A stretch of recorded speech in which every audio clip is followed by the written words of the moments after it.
নমস্কার প্রিয় বন্ধুরা, আজকে আমরা জানব ভগবান শ্রীকৃষ্ণের কিছু বাণী সম্পর্কে, যা থেকে আমাদের জীবনে প্রতিষ্ঠিত হওয়ার কিছু জ্ঞানের বাণী।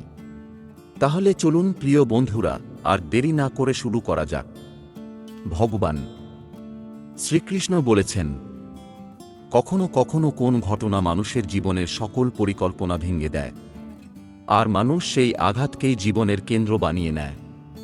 কিন্তু ভবিষ্যৎ কি মানুষের পরিকল্পনার আধারে নির্মিত হয় না? যেভাবে কোনো উঁচু পর্বতে যে ব্যক্তি সর্বপ্রথম চড়ে সেই পর্বতের পাদদেশে বসে সে যা পরিকল্পনা করে, সেই পরিকল্পনাই কি তাকে পর্বতের শিখরে পৌঁছে দিতে পারে? না, বাস্তবে যত উপরে ওঠে তত নিত্যনতুন পরীক্ষা, নতুন বিড়ম্বনা, নতুন ধরনের অবরোধের সম্মুখীন হয়। প্রত্যেক পদে তার পরবর্তী পদক্ষেপ ঠিক করতে হয়। প্রত্যেক পদে তাকে পরিকল্পনা বদলাতে হয়। না হলে যদি পুরাতন পরিকল্পনা তাকে খাদের দিকে ঠেলে দেয়, সে পর্বতকে নিজের যোগ্য করে গড়ে তুলতে পারে না। কেবল নিজেকে পর্বতের যোগ্য তৈরি করার চেষ্টা করতে পারে। আচ্ছা, জীবনের ক্ষেত্রে তো এমনি হয়, তাই না?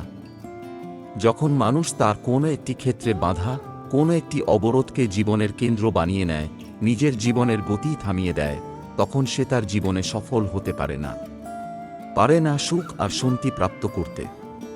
অর্থাৎ জীবনকে নিজের যোগ্য করে তোলার বদলে স্বয়ং নিজেকে জীবনের যোগ্য গড়ে তোলাই কি সাফল্য আর সুখের একমাত্র মার্গ নয়?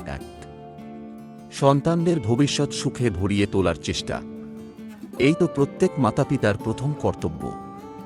যাদের আপনি এই সংসারে এনেছেন, যাদের কর্মের দ্বারা আপনারও পরিচয় পাবে ভবিষ্যতে, তাদের ভবিষ্যৎ সুখদায়ক করার চেয়ে অধিক গুরুত্বপূর্ণ আর কি বা হতে পারে?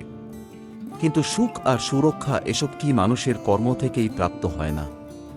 মাতাপিতার দেয়া ভালো বা মন্দ সংস্কার বা তাদের সুরক্ষা এসব কি মানুষের কর্ম থেকেই প্রাপ্ত হয় না?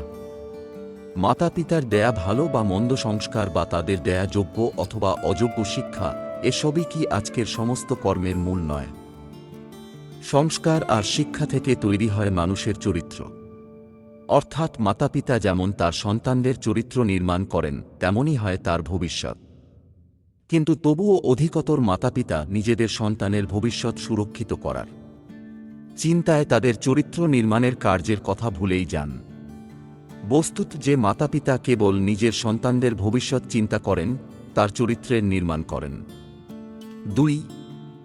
সমাজে সর্বদাই স্ত্রী লোকদের সাথে অন্যায় হয়। মানব সমাজ স্ত্রী লোককে সর্বদা শোষণ, অন্যায় আর অপমান দিয়েছে। আপনারা নিজেদের আশেপাশে দেখুন, সমগ্র ইতিহাসকে দেখুন, এই একই রূপ দেখা যাবে যে পুরুষের ঈর্ষা, অহংকার, বৈরিতা, লালসা, এইসব কুচিন্তার পরিণাম স্ত্রীলোকই ভোগ করে। যুদ্ধ পুরুষ করে আর পরাজিত নগরে স্ত্রীলোকের সাথে বলাৎকার করা হয়। পুরুষ মদ্যপান ও দ্রুতক্রীড়ায় নিজের সম্পত্তি হারায়, আর স্ত্রী লোকদের ভাগ্যে নেমে আসে ক্ষুধা।